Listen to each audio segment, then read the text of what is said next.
Okay, all All right, right, we're recording. great. Jai Baba, everybody. Welcome to another book reading of Lord Meher. Thank you for everybody who's online and who'll be joining us later uh, to see the recording. And let's see what we have here today. Okay, um, how's everybody doing?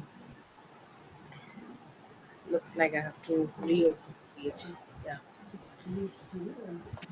It seems a distraction, from Just request everybody who's not reading also to calling. please mute yourselves. I was going to go down and do some work, and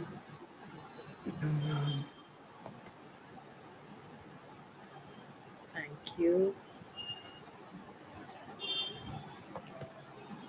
We're going to be starting from page number 2624.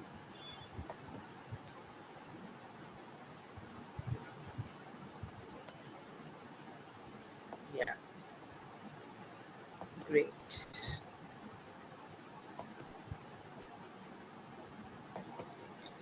And if you hear any other background noises from my end today, it would be because of Lord Ganpati celebrations happening outside in India and Bombay. So please do bear with me. Thank you. Lord Meher, the final must work prelude to the thunder. Meanwhile, at the ice factory bungalow, Dr. Ghani continued to work on the esoteric points given by Baba, for God speaks. But in his usual lackadaisical way, I don't know, I'm going to try to pronounce that again. Excuse me for that. Lackadaisical way was taking his time over it.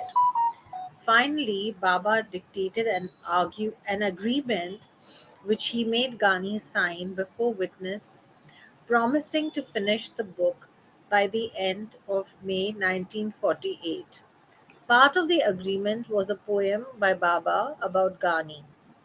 He swears by everything he holds dear and near that he will stay here without the summer fear and not asking for beer and finish this book or out he'll clear. Then now we have a picture of Baba and some people working, touching a door frame of the new hall at Lower Meraba. There's Pendu who's holding an umbrella for Baba. Those who can see it on the screen and the book. And then Baba now began the third phase of a special 40-day work, distributing prasad to the poor of Ahmednagar district. Erich, Pendu, and Nosirwan Satha had been busy for some weeks making the necessary arrangements for this work. As they had done before in Niranjpur, thousands of tickets with the word Prasad printed on them had been distributed to the very poorest peasants in different villages. Other tickets had printed on them, "You are great. You give us the opportunity to serve you." At each of the four locations where Baba was to work with poor, facilities were found and cleaned.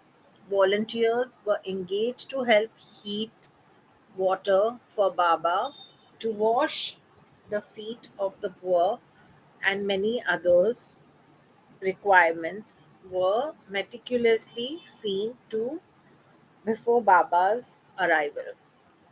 Meanwhile, at Pimpalgam and Ahmednagar, thousands of bundles of prasad were being prepared and stored for Baba to distribute. Each bundle consisted of four seers of millet wrapped in 1.5 yards of white cloth. The first program was held on Monday, 16th February 1948, at the town of Kotur, 80 miles from Ahmednagar, near Sangamner. Driven by Adi Senior, Baba left Pimpalgaon in the middle of the night at 3 a.m. and came to Rusi Pop's, where he washed and had breakfast.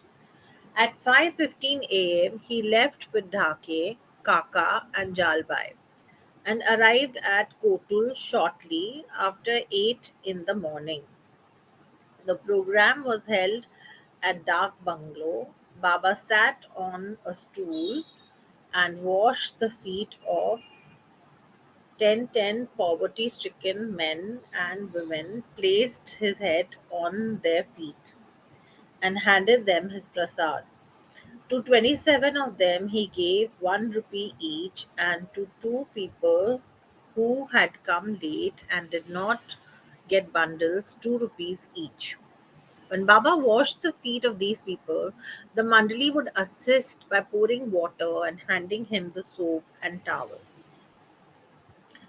But when he handed out the bundles one by one, he did so in strict privacy in a separate room, which was kept vacant for this purpose. Baba sat on the floor, beckoning each villager to him for prasad.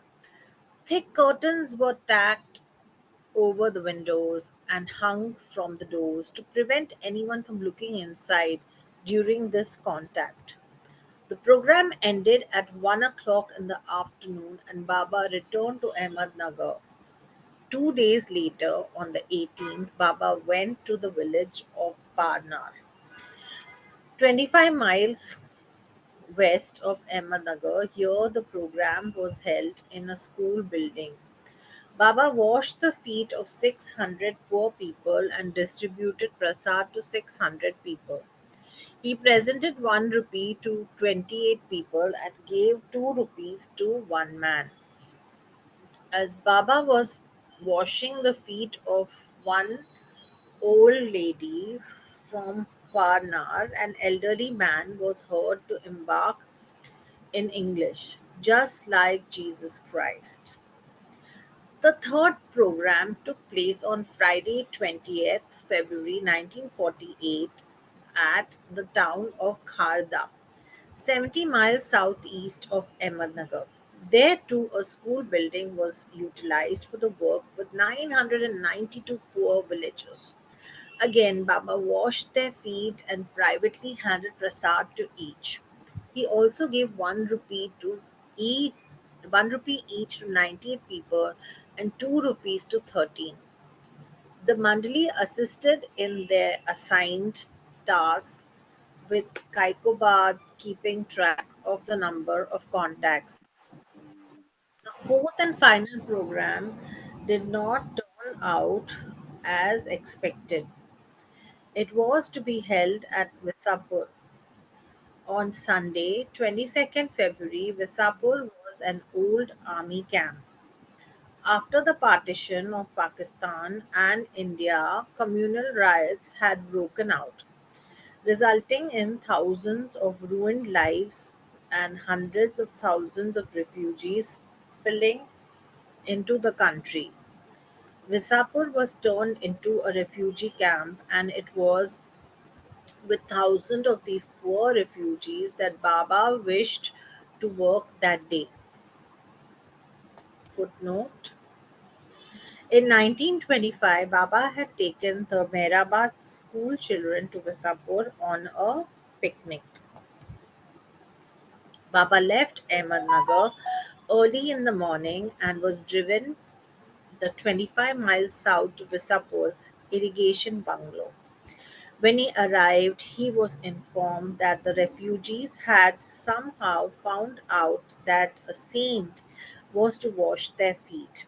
They did not like this idea and had protested. We will wash his feet. We will never permit him to wash our feet. Whenever Baba had done such work in the past, the recipients had not been informed who was washing their feet and giving them prasad. When Baba was told of the refugees' attitude, he unhappily decided to cancel the program and return to Ahmednagar. Okay, great. Well, Rosalie, will you read from here, please? Thank you, darling.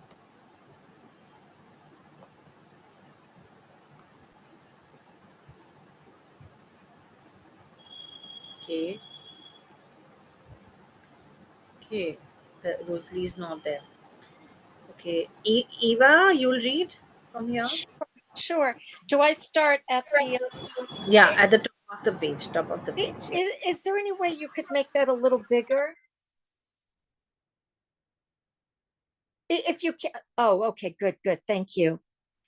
The Visapur Seva Samiti, a social service organization serving the poor, was given a donation of 500 rupees to the refugee camp. Baba wished to distribute the remaining bundles of grain among poor people in Pimplegan and surrounding villages. So he instructed Erich, Pendu, and Chagan to hand out passes for a program to be held at Meherzad on the 24th. And lower it, please. And a beautiful picture of Baba washing the feet. Karda, 1948.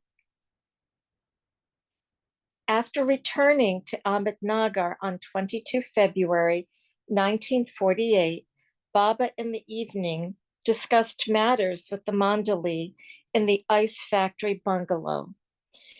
In the course of the conversation, the subject of the master's manifestation came up, and Baba asked those present, "What do you think constitutes 100% proof of my manifestation as the avatar?" Kak Saheb, Babadas, Kaka, who was on silence, Ramju, Adi Sr., Ghani, Dahak, Ramju, and Nariman, who was visiting from Bombay, expressed their views. But Baba further observed, "You people say that at the time of my avataric manifestation, mankind will receive a shock like an earthquake, and I will appear at different places in my physical form. But such ideas do not prove the avatar's manifestation 100%. In the avatar is contained the whole of creation. All the lives contained in the world are like his limbs. If a scorpion stings a man on one part of his body, the brain immediately knows it, and pain is felt throughout the body. Similarly, when the avatar will sting or manifest, every life sustained in creation will feel it. Thus, the avatar's presence on this plane and the scorpion sting or manifestation will be experienced by all. If the sun were to shine 24 hours a day and there was no darkness, the presence of the sun would not be recognized unless there was complete darkness once. The rising of the sun, consequent to darkness, would make humanity appreciate the presence of the sun. The dark night is signified by the scorpion sting. Thinking of Pralaya, Ghani interjected, "Darkness may also mean mass annihilation and dissolution of the world." Baba laughed and remarked, "You all, those present, remember the subject of dissolution." Continuing, Baba spelled out on the alphabet board, after the avatar's manifestation, humanity will receive the light in different degrees, proportionate to each one's receptivity. Those out in the open will experience the full light of the sun. Those holding umbrellas over their heads will receive less. And those who remain closeted in their houses will get even less. This means that those who keep themselves shut up in the houses of their desires will receive the least light.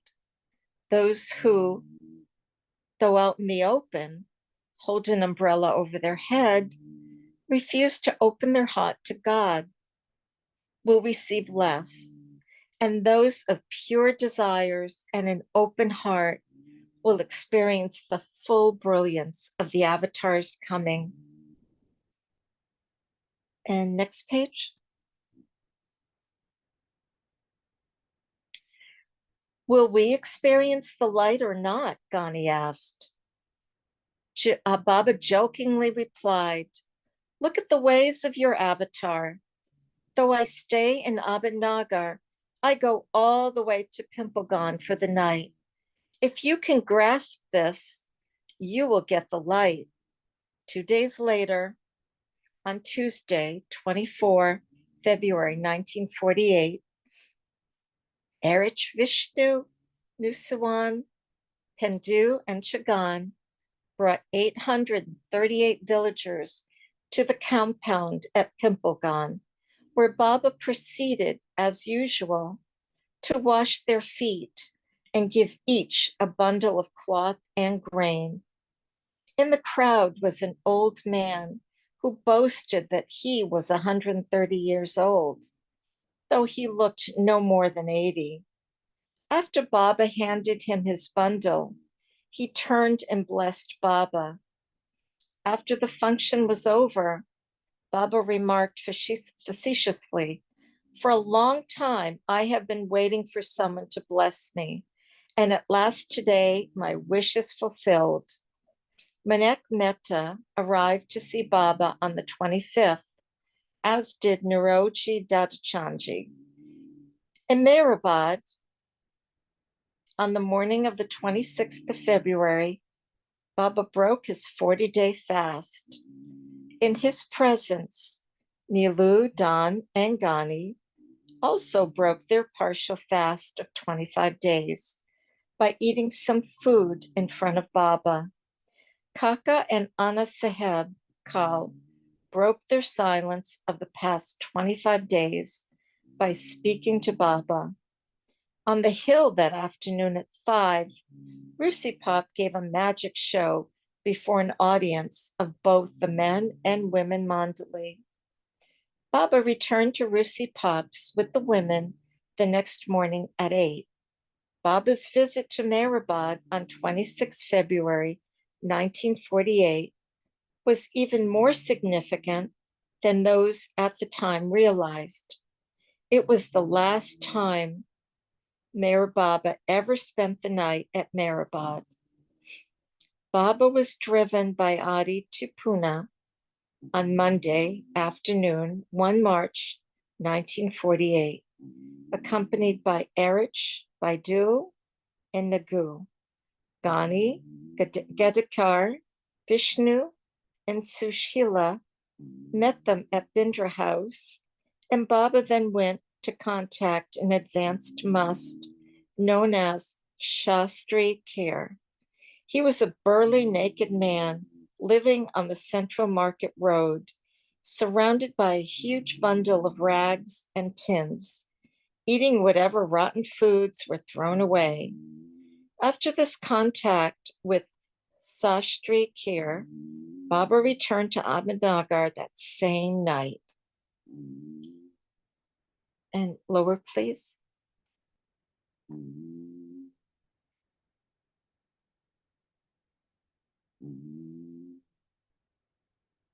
A picture of Baidul urging Sastri Kir to accept prasad from Baba. The next day, Baba met and embraced Rustam and Frani's sons, Melu, Falu, and Behram, and discussed their personal problems before they left for Nasik. To another group of visitors that day who asked about Aurobindo Ghose and Ramana Maharshi, Baba stated, I am in Aurobindo, Ramana, Maharashi, and beyond. Yashwant Rao of Sakuri met Baba on the 6th. Because of the cancellation of the Visa Poor program, Baba went to the village of Wamban, 15 miles north of Abhinagar on Sunday, 7 March. And next page.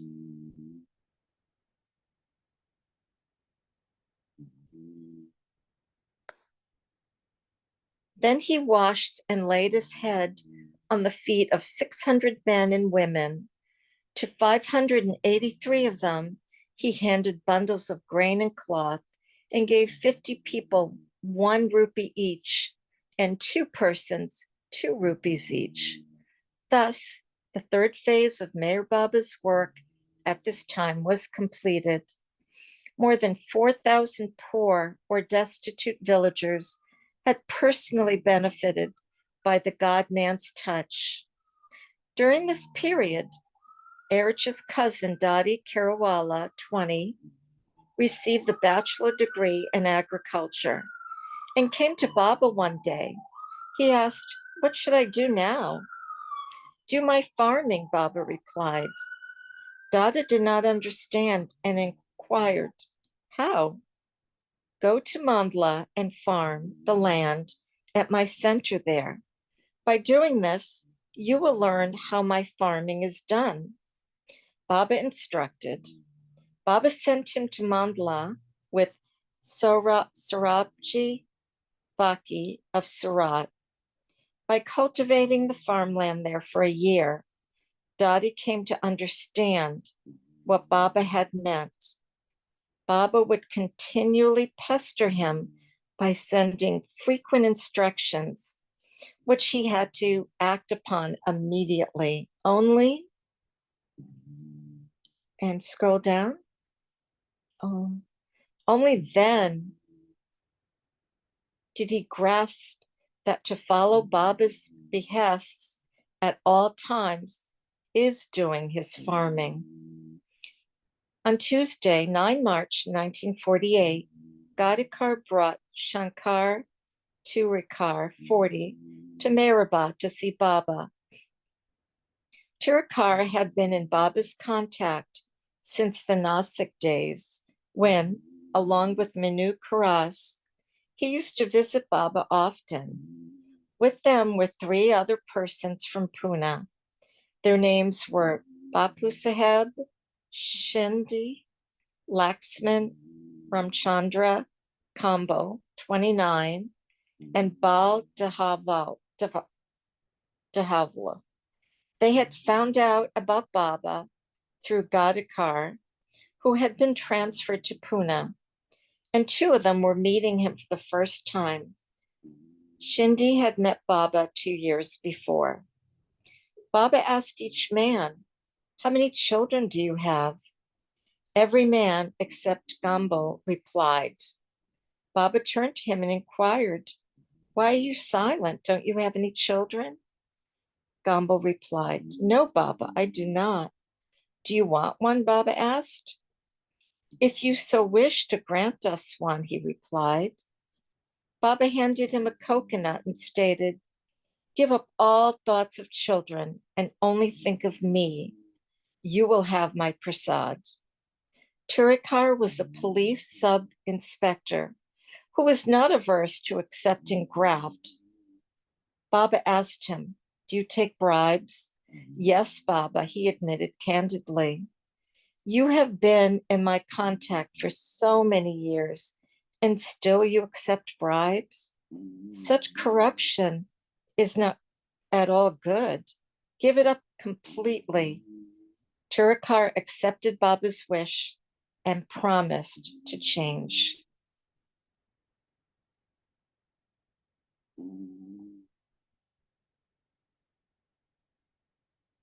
Thank you, You're Eva. welcome.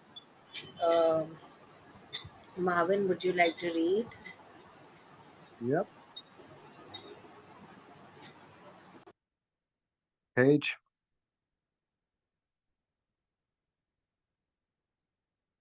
Are you able to make it bigger, the font?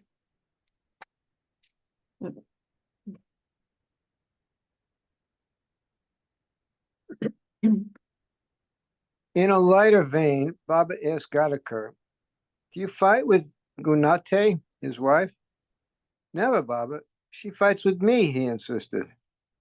"She is teaching you forbearance. You are in her debt." Shindi owned a shoe factory and a retail footwear outlet. Baba asked Shindi about his business and stated, "Don't worry, I have my Nazar on you." After this meeting, all returned to their homes in Pune. Gradually, Shindi's business flourished. But as the years passed, the Kambles did not beget children. Kambli, I think it's pronounced. Kambli came to see Baba again in 1952, and Baba asked him, "Are you parent yet?" Scroll, please. Kambli answered sadly, "No, not yet, Baba. Don't you have faith in me? You will have a child, but have patience." Baba then gave him a rose petal to eat. 2 years elapsed, and when Kambli again saw Baba in Pandharpur in 1954, the same topic came up. Baba chided him, "Be patient, for God's sakes. Why are you in such a hurry?" Soon after this meeting, Kambli's wife, Lilavati, conceived and later gave birth to a son. Baba named him Meher Prasad. Thus, after Baba's distribution of prasad to the poor in 1948, Kambli too received Baba's prasad, though it happened 7 years later. Ramju Abdullah's entire family had been in Baba's contact for years, and Ramju always sought Baba's advice about any family problem. Ramju and his family had left Nasik and moved to Ahmednagar 2 years earlier in 1946. He had 8 children, 6 sons named Dadu, Bagu, Kasam, Ali, Meheru, parentheses, Meher Ahmed, and Isa, and 2 daughters, Jibu and Jibu and I didn't get the last name there. When Ali graduated from high school, Ramju brought him to Baba one day at the ice factory bungalow. Baba asked Ali, "Do you want to study further? Do you want to go to college?" Ali said no, and Baba asked, "What do you want to do?" "I'm not sure," he replied. "Whatever I feel like doing, I will." Baba, "If you do so, you will fall into a ditch. Do as I tell you," Baba advised. Ali complained, "By doing that, I will lose my freedom and have to face many hardships like my father." In the past, when Ali had gone to Baba with his brothers, Dadu and Bagu, Baba would occasionally keep them waiting when they had plans to go to a movie. This had led Ali to believe that by following Baba, one would be sacrificing one's independence. Next page.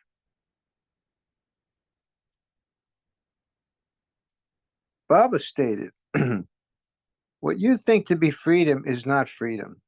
It is bondage.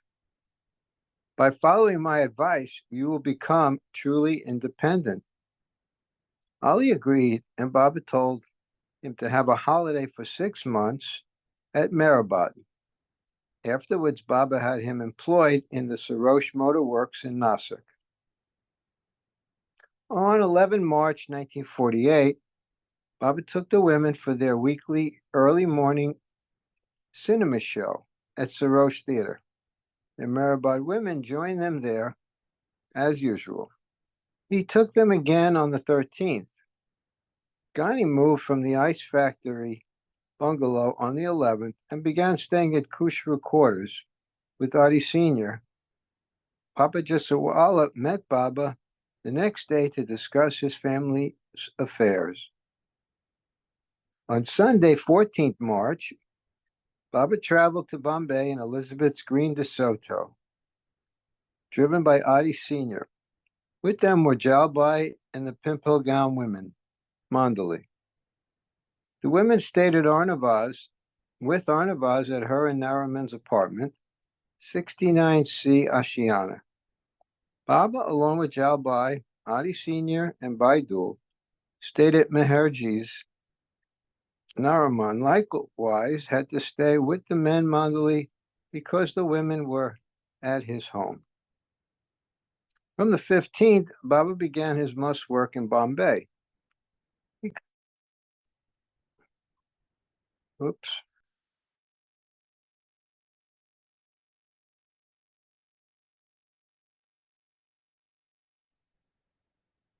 There we go.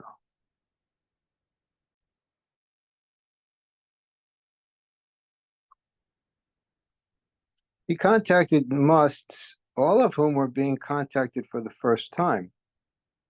Haji Nur Ahmad, an elderly Pathan must, was among those contacted. Many years ago, this man had been a school teacher in Kurla, a suburb of Bombay, and taught his students about the Quran. One day he was overcome by an experience of God and left the school in a dazed state. He wandered about naked for 12 years and finally settled in Bendi Bazaar. After some years and a pilgrimage to Mecca, Haji had become Salik-like. Baba also contacted Shah Saheb, who had a passion for chewing pan. Even though the must's appearance was very dirty, his eyes were bright and clear and reflected his inner joy. Duniwala Baba's abode was on a street beside his collected rubbish. Naked in all weather, except for a loincloth, he was usually seated before the flames of his duni. Footnote: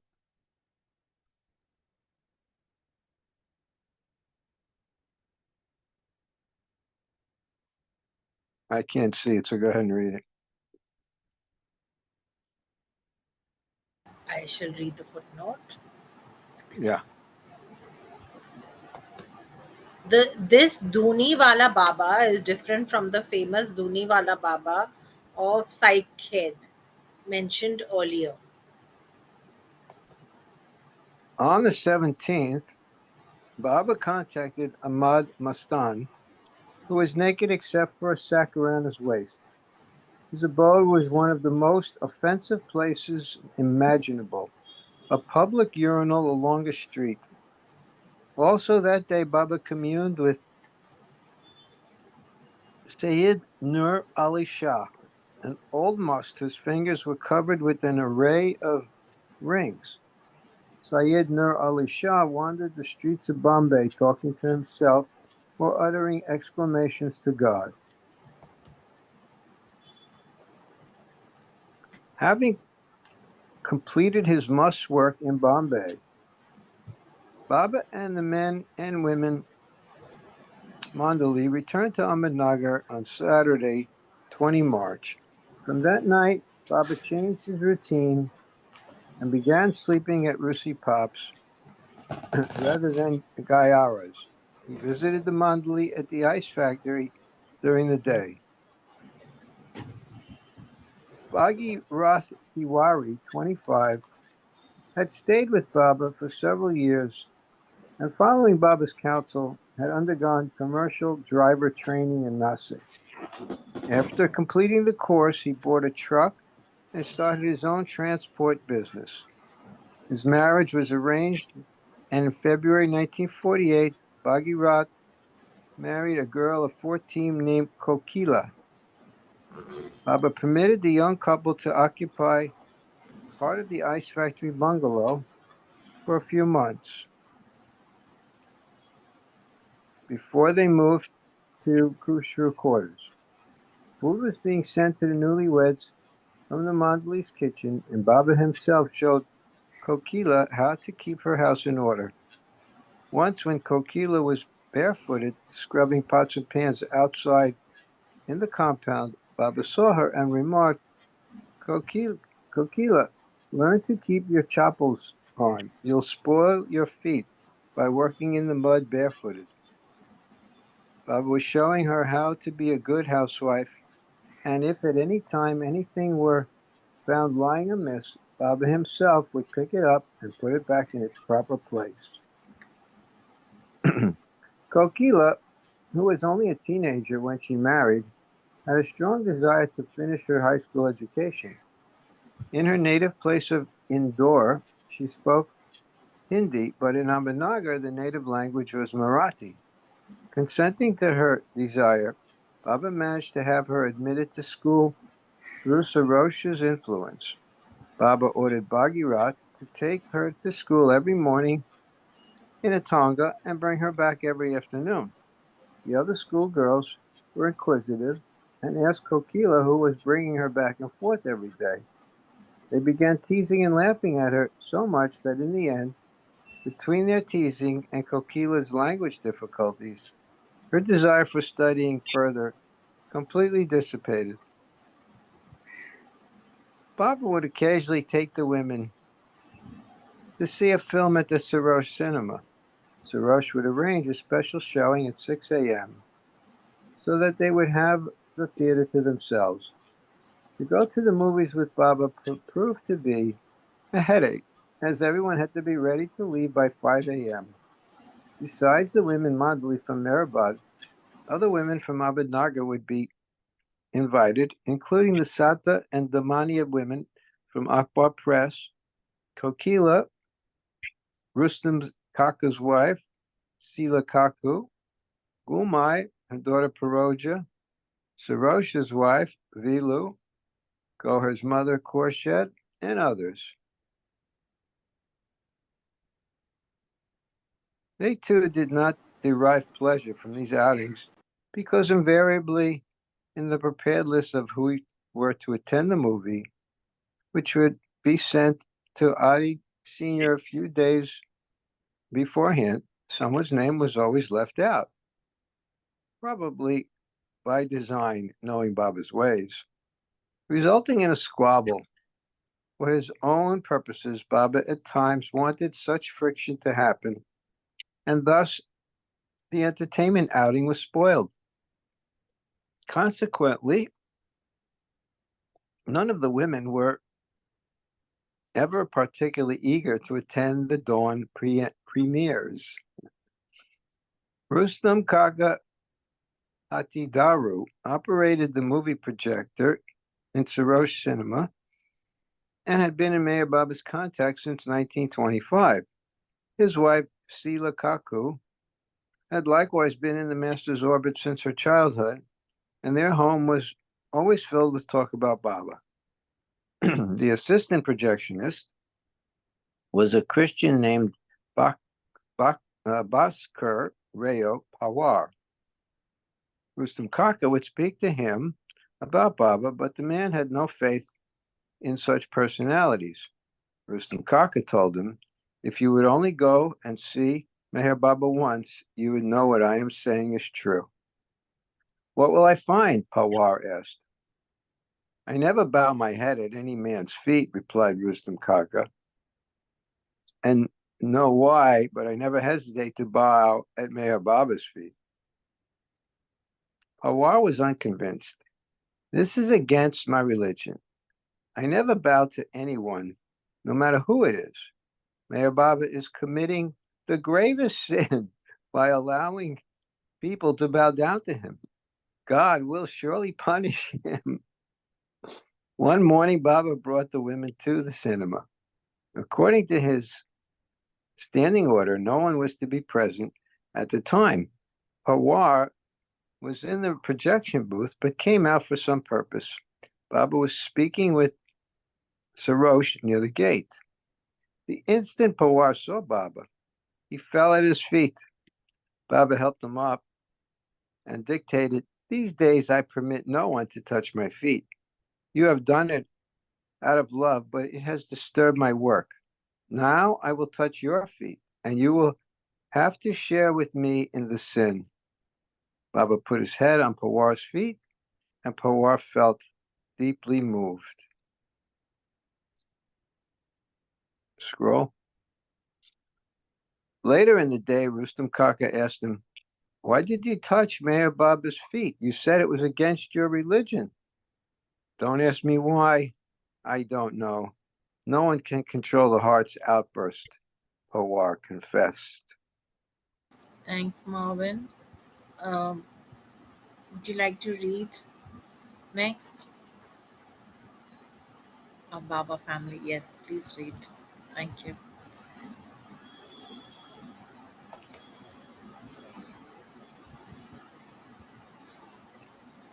Sorry, I didn't put my name over there. Thank you for making that bigger. Hold on, I'll just.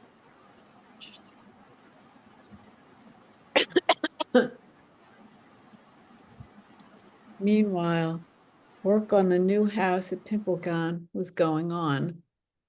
Baba visited the site often.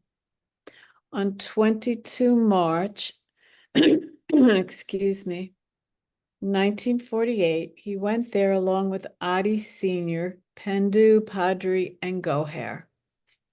Padri was supervising Mahibub, carpenter contractor, in fitting the plumbing to the new buildings and in constructing a small building opposite Mandalay Hall to house an electric generator. Baba insisted that he speed up the work. From the 27th, Vishnu began staying at Pimplegan to help oversee the work. Once, in a teasing mood, Baba replied to Padri, "Be more careful of the laborers working here. They are being paid, and you must get a full day's work from them." Padri replied that he was extracting as much work from them as he could. "Then why are you standing around here now?" Baba asked. "I have been telling you to complete the work soon, and if you continue goofing off, how will it ever be finished?" Padri stormed off, and within 5 minutes, Baba called him back, repeated the same criticism, and sent him away. Again, after a few minutes, Padri was sent for. Baba's words of warning were reiterated, and please raise the thank you. And Padri was criticized to get back to work. It happened again and again, and Padri, now irritated beyond control, said, "If you go on calling me so often like this, how am I supposed to get any work done?" Smiling, Baba replied, "Padri, you have just lost. I was waiting and watching to see if you would get angry. And you did. And is this work of making him angry less in importance? Is it clear you have not yet learned to control your anger? To be able to control anger is a great work. So from now on, be careful of your temper. Don't allow this devil, anger, to invade your nut." Padri was not the only one of the men Mandali who had a hot temper, but the master used Padri as an example to emphasize self-control.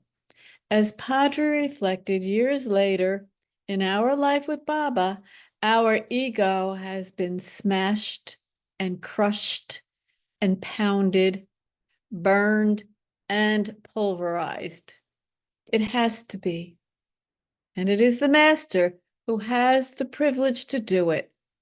For that, you have to surrender to him and obey.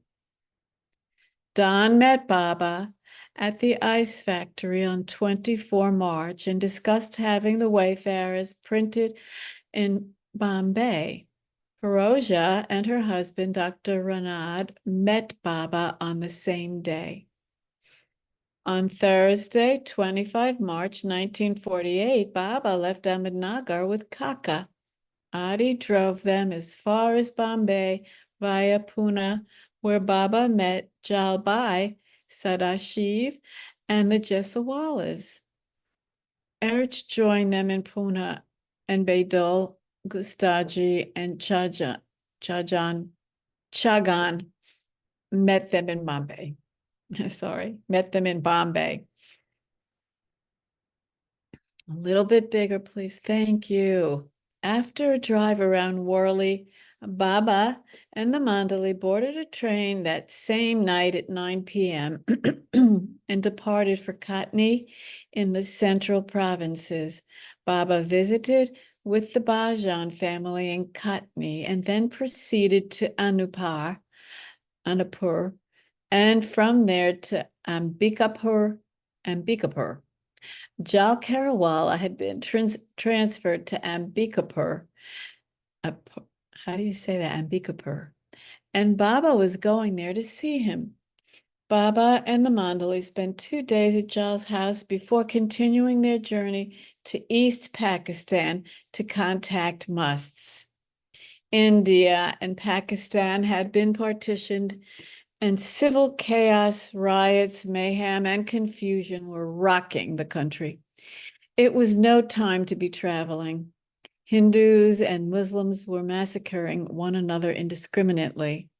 Many had been slaughtered in trains. At times, train compartments were full of corpses being taken to distant places for burial or cremation. Nevertheless, the Lord of creation chose to travel at this time for his work. For Ragar, Baba proceeded to Calcutta, arriving on the 30th.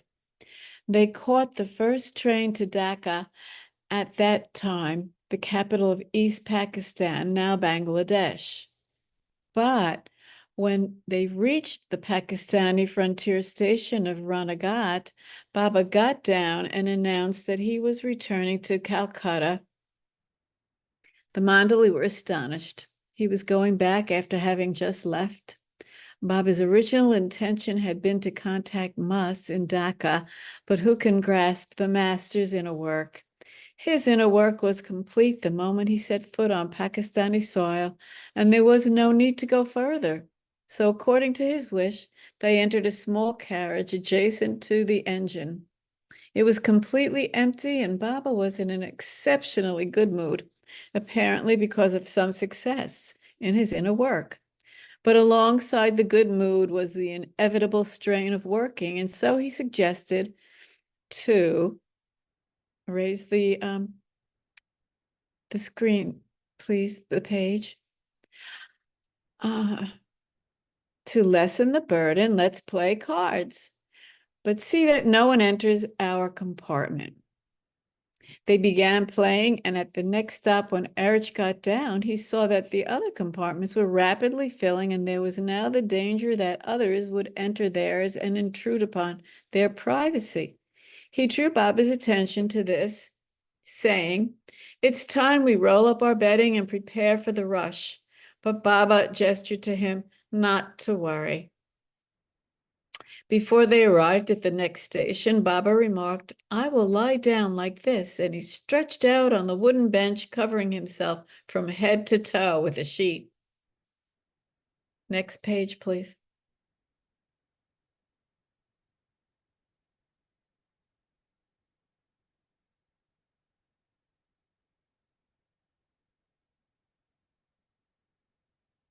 Thank you. Keeping motionless, he looked like a corpse. After they arrived at the station, passengers rushed to enter their compartment. Erich stood by Baba's body with folded hands and a mournful look on his face, and the people thought that someone had recently died. Regretfully, they backed out of the compartment, not wishing to have as a traveling companion a dead body rotting in the heat. They naturally assumed that a Pakistani had been murdered and that his relatives were taking his body somewhere for burial. The train began moving out of the station, and the corpse rose from the dead and gestured. "Good trick, wasn't it?" In truth, Meher Baba was a living corpse. Avatars and Sadgurus are dead, quote unquote, dead to the world at all times. They returned to Calcutta at 7:30 that evening and began to inquire about checking into a hotel. This was not as simple as it sounds. While returning on the train, Baba had stipulated that he wished to have a room at the end of a corridor. And in addition, there should be a vacant room between his room and the Mandalis. After a long, tiring search, they found a hotel keeper at the Great Eastern Hotel who agreed to these conditions. They settled in, but at midnight, Baba complained of noise coming from a nearby workshop. Chagan was keeping night watch, and Baba directed him to tell Erich to go down and ask the men to stop working because his elder brother was sick, who was sick, needed quiet. The workers agreed to stop, and Erich returned. But in an hour, Baba complained to Erich, "There's noise coming from the next room. Go see if the manager has broken his promise and allowed someone to stay in it." Erich went down the 5 flights of stairs, and indeed the manager had allowed 2 unexpected late arrivals to occupy the empty room. After all, you are not paying for it, he reasoned. Baba was displeased, but directed Erich to tell the couple to make as little noise as possible. Next page or paragraph. Excuse me. After a few minutes, someone knocked on Baba's door. Erich opened it and found a hotel waiter with ice water. He had mistaken their room for the couple's next door. This too irritated Baba. He scolded Erich, "This is the last straw. I cannot bear all this commotion. Couldn't you find one decent hotel in all of Calcutta? We must move to another hotel that is quiet. I cannot work in this atmosphere with these constant disturbances." Next.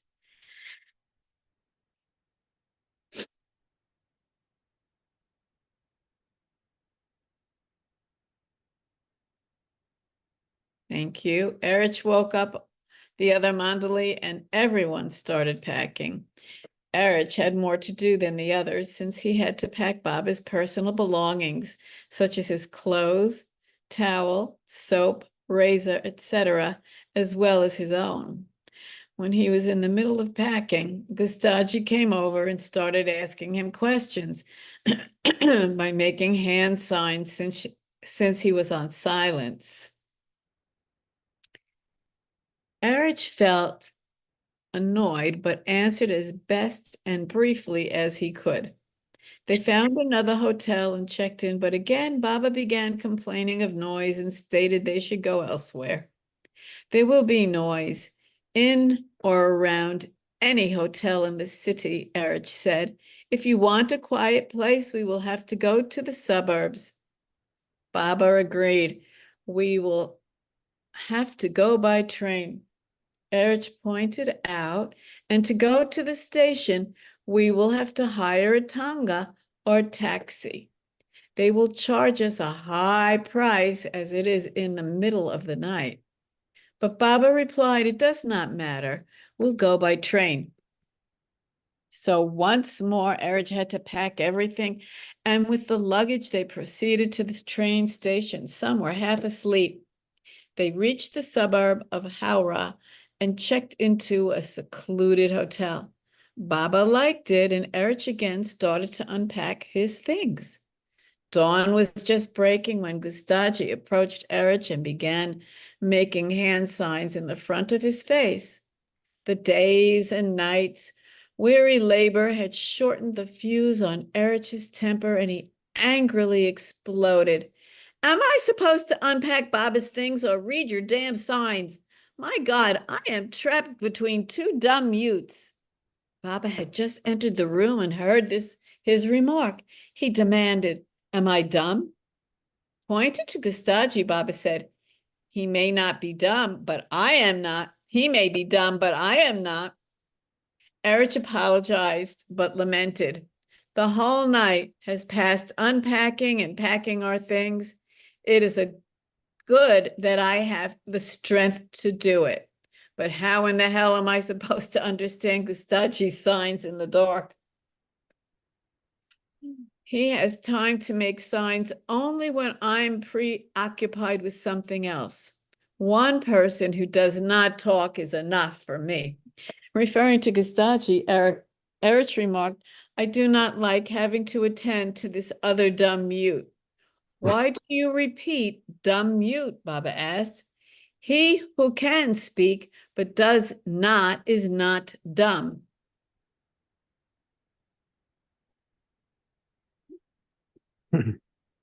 Thank you. Um, should we continue, Marvin, or Well, it is 3 minutes to the hour. We did yeah, pretty much start on time. So, yeah, we could wrap it up here. yeah, okay. So next week I'll we stop. Let me stop the recording. yeah 2637 will start next week. Oh, I can't. I'm not the host. Oh, okay. I'll do it. Stop share. Thank you everyone for joining us today. See you all next week, same time. Jai Thursday. Baba. Jai Jay Baba. Bob, everyone. Jai Baba. Jai Thank Baba. you. Really. We after stopping the recording, we can continue to chat if you want. Yeah. Did we get the page?